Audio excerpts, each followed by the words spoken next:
साहित्य भारती शाखा धाराशिव जिल्हा आणि या शाखेच्या वतीनं दरवर्षी आपण जो सन्मान सोहळा घेत असतो तो राज्यातील तमाम साहित्यिक हे जे आपल्या शब्दांच्या माध्यमातून समाजाला एक नवीन दिशा देण्याचं कार्य करतात.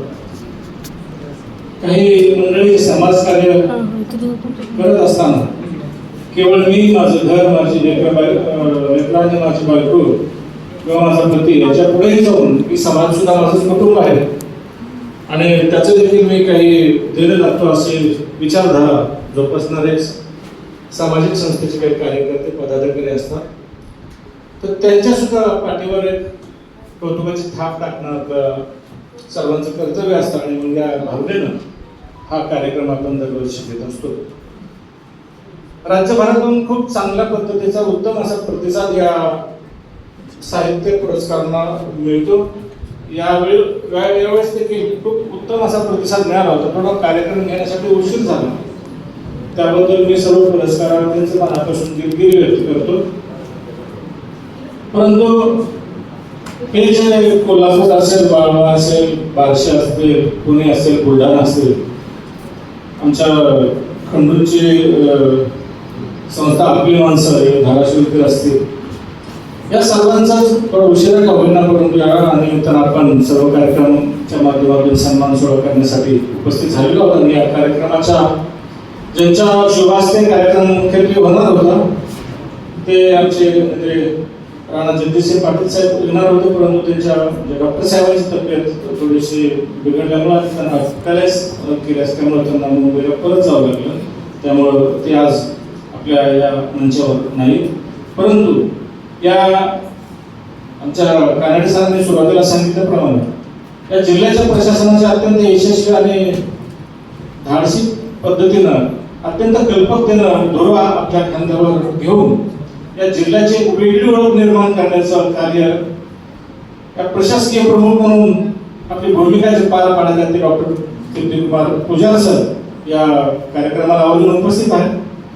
आणि दिल्ली साहित्य अकादमीचे सदस्य आमच्या सर्वांचे मार्गदर्शक प्राचार्य डॉक्टर नरेंद्रजी पाठक सर या ठिकाणी उपस्थित आहेत. जिल्हा ग्रंथालय अधिकारी आमचे मित्र हनुमानजी ढाकण साहेब माझे मार्गदर्शक, आम्हा सर्वांचे मार्गदर्शक, आम्हा सर्वांना नेहमी कार्य पाठीशी आहेत अशा पद्धतीचा एक आश्वासक हात असणाऱ्यांचे डॉक्टर अभय शापूरकर सर, जिल्हा परिषदेच्या माझ्या अध्यक्षा अस्मिताताई कांबळे आणि या जिल्ह्याची साहित्य भारतीची धुरा आपल्या सक्षम अशा खांद्यावर घेऊन त्याचं उत्तम कार्य करणाऱ्यांचे मित्र, महाराष्ट्रातील नामवंत ख्यातनीर असे की ज्यांचं सूत्रसंचलन ऐकत राहावं अशाचे मित्र, दोन्ही मित्र जे मला सांगायला सर अभिमान वाटतो की हनुमंत पडवळ सर आणि आमचे सर दोघंही महाराष्ट्रातील पहिला 1 आणि 2 नंबरमध्ये जवळपास सूत्रसंचलन दोन्ही साहित्य भारतीचे खूप आमचे मनापासून कार्य करणारे पदाधिकारी आहेत. आणि तिसरा सुद्धा खूप चांगल्या सूत्रसंचालिका आहेत ज्या जिल्ह्याच्या कार्याध्यक्ष म्हणून काम करतात, प्राध्यापक डॉक्टर सुनीता गुंजाळ.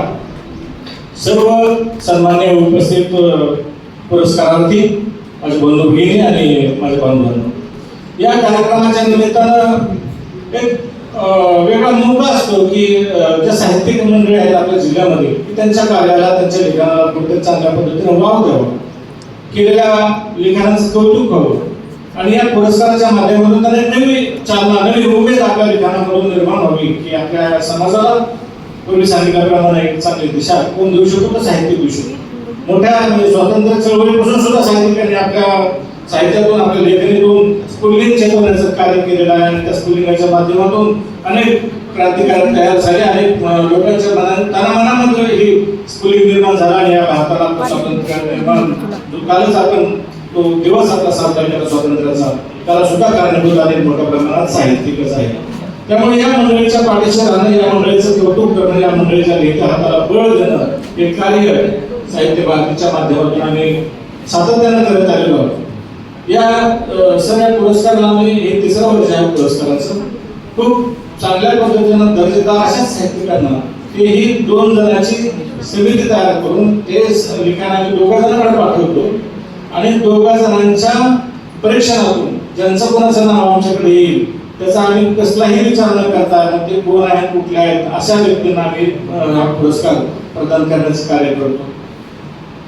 सुरेश भट जे महाराष्ट्रामधील नामवंत गझल काय होते आणि त्यांच्यासोबत काम केलेले प्राचार्य अविनाश सांगोलीकर यांना आपण पहिल्या पुरस्काराच्या कार्यक्रमामध्ये त्यांना सन्मानित केलं होतं हा पुरस्कार देऊन.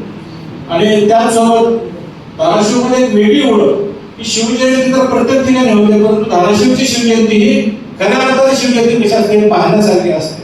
आणि ते शिवजयंती शिवराज सोळा समितीच्या माध्यमातून असेल, त्यांच्या समिती मध्यवर्ती त्याच्या माध्यमातून असेल, खूप चांगली शिस्तबद्ध आणि म्हणजे पाहण्यासारखी आदर्श घेण्यासारखी शिवजयंती इथले तरुण मुलं करतात.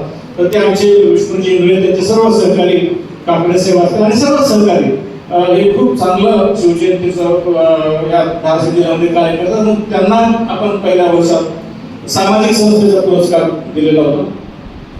दुसऱ्या वर्षाच्या पुरस्कारामध्ये सोलापूर विद्यापीठाचे कुलसचिव सहाय्यक कुलसचिव प्राध्यापक डॉक्टर शिवाजी शिंदे यांच्या साहित्य कृतीला आपण सन्मानित केलं होता हा पुरस्कार देऊन. आणि आशिष देशपांडे यांच्या गद्य विभागातील साहित्य कृतीला पुरस्कार दिलेला होता. आणि सर सिव्हिल हॉस्पिटलच्या समोर एक संस्था आहे जे सिव्हिल हॉस्पिटलमध्ये जे ॲडमिट असतात लोक पेशंट्स आणि त्यांच्या नातेवाईक त्यांना मोफत अन्नदानाचं खूप मोठं काम चांगलं पवित्र असं कार्य करणारी अन्नपूर्णा सेवा संस्था आहे. अन्नपूर्णा बहुउद्देशीय सामाजिक संस्था आहे. तर त्या संस्थेचा आपण गेल्या वेळेस सामाजिक संस्था देऊन पुरस्कार देऊन त्यांना सन्मानित केलं होतं. यावेळेस गझलमध्ये म्हणजे यावेळेस काय होतं की दरवेळेस आपण पुरस्कार देत असतो, परंतु यावेळेस आमच्या परीक्षकासमोर सुद्धा म्हणजे अडचण निर्माण झाली की नंबर कोणाचा काढावा. प्रथम कविता ही त्याच ताकदीची होती धर्मवीर पाटील सरांची आणि गझलही त्याच ताकदीची होती कुलकर्णी मॅडमची. तर त्यामुळे यावेळेस आम्ही असं ठरवलं की यावेळी पुरस्कार दोन्ही विभागामध्ये दिला जाईल आणि म्हणून त्या दोघांचा सन्मान आम्ही यावेळेस करायचं ठरवलं. ते स्नेहल कुलकर्णी मॅडम आणि धर्मवीर पाटील सरांचं सुद्धा मनापासून कौतुक करतो. प्रकाश गव्हाणे सर आमचे बालशिवून आलेले आहे, त्यांचा देखील होरपळे लिपा आहे, खूप उत्तम असे साहित्यकर्ते आहे, त्याला देखील आम्ही सन्मानित आज या निमित्तानं केलेला आहे. आणि अर्चना देव यांचे घरामध्ये दुर्दैवी घटना घडल्यामुळे ते आज येऊ शकले नाही, त्यांचा सन्मान आम्ही त्यांना नंतर घरपोच करू. आणि खंडूराव सारखा एक चांगला उमदा तरुण की आम्हाला सुद्धा वाटतं की आम्ही जे काही सुरुवातीला करत होतो 20-25 वर्षाच्या काळात असताना तर त्याचं चित्र आम्हाला प्रतिबिंब अशा तरुणाच्या माध्यमातून दिसतं की कोणतरी आहे की समाजाला ते गोरगरीब लोकांची काळजी करणार आहे, एक चांगलं काम करण्याच्या पाठीमागे विचार त्याच्या डोक्यामध्ये येतो. आणि मग बाबा असेल त्यांना असे सहकार्य करणारी मंडळी निर्माण होतात आणि चांगलं संघटन या माध्यमातून निर्माण होतं ज्या समाजाला वाटतं की कोणतरी आहे किंवा चांगलं काम करणार आमची दखल घेणार. त्यामुळे अशा सुद्धा मंडळींना पुरस्कार देऊन पुरस्कार हा फार मोठी गोष्ट नाही. पुरस्कार काय ती रक्कम सुद्धा फार महत्वाची नाही, परंतु तुमच्या या सन्मानाचं जी थाप तुमच्या कौतुकाची जी थाप ही खूप महत्वाची आहे या इतर गोष्टीपेक्षा.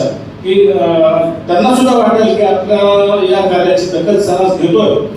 हे कुठलाही पुरस्कार घेणारा किंवा साहित्यकृती मला पुरस्कार असो किंवा सामाजिक कार्याला पुरस्कार असो, हे पुरस्कारासाठी कोण काम करत नाही, पुरस्कारासाठी कोण लिहित नाही, परंतु आपल्या लिखाणामध्ये ती ताकद पाहिजे, आपल्या कार्यामध्ये सामाजिक कार्यामध्ये ती ताकद पाहिजे की समाजाला स्वतःहून आपल्या कार्याची दखल